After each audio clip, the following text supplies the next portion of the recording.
When is a spending cut not a spending cut? When it's mapped out by the federal government, that's when. As Congress and the White House debate a $2 trillion cut to help raise the debt ceiling, it's important to remember what happened the last time they proposed a $2 trillion cut. It would actually have cost us $1.8 trillion. This can only happen in Washington. Joining me now to try and explain this one is Cato Institute Senior Fellow Dan Mitchell. Dan, it's a pleasure. Welcome here. This really is an only in Washington story. Can you explain to us how the government can claim that by borrowing more money, it's actually going to be spending less? Let me put it this way. Imagine I told you I was going to go on a diet, and I started by weighing myself day one, and I weighed 200 pounds. And the next week, I came back, I got on the scale, and I weighed 205 pounds. And I said, "Isn't this great, Judge? I lost 10 pounds. And you would say, "What the heck are you talking about, Dan? You gained 5 pounds. And I would say, "No, I didn't, because under my baseline, I was going to weigh 215 pounds.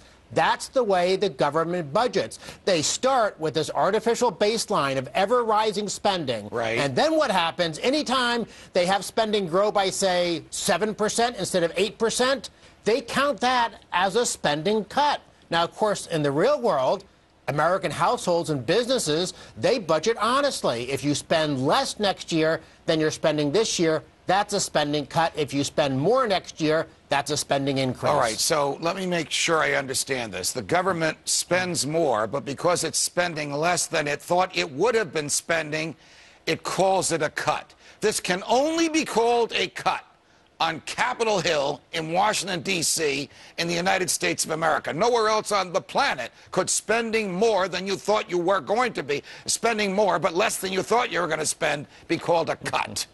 Well, except let's be very fair.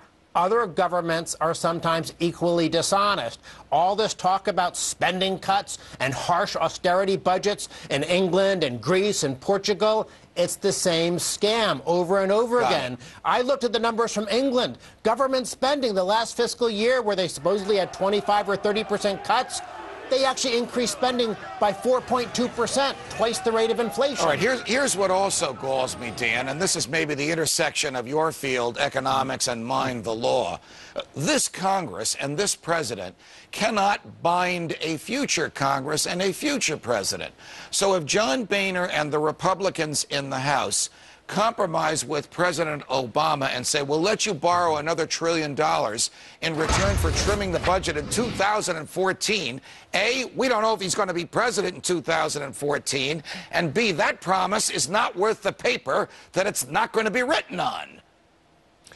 Exactly right. And this is why every time we've had one of these budget deals in Washington, you always get the tax increases. Those things go through on day one. Right. But they always promise, in the so-called out years, we're going to control government spending. Now, of course, they call it a spending cut, but we just discussed why that's not actually the case. But even by their dishonest definition of a spending cut, they don't follow through on it. Why? Because having more taxes in Washington is like putting blood in the water with hungry sharks around. They spend the money. They can't help themselves. Why does everybody accept this nonsense? Why do we accept? I mean, if you lie to the government, they prosecute you. Roger Clemens is on trial a couple of blocks from where you are now for allegedly lying to Congress. But how can the Congress get away with lying to us by using the functional equivalent of your mythical, I only gained 5 pounds, but it was 15 pounds less than I thought I was going to gain, so I'm going to call it a loss?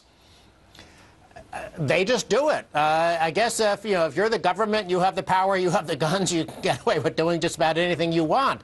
But it is fundamentally dishonest, and it completely skews the whole budget debate. Because, for instance, what happens when Republicans do something like Congressman Paul Ryan's budget? That budget would have had average spending growth of 2.6% a year. And yet, because we use this phony baseline math, you have these accusations that, oh, those mean Republicans were cutting hundreds of billions of dollars out of Medicare. Dan? No, Medicare, we're still going to grow 6 or 7% a year. You're one of the few honest guys in that town. Thank you for joining us on Freedom Watch. Thank you, Judge.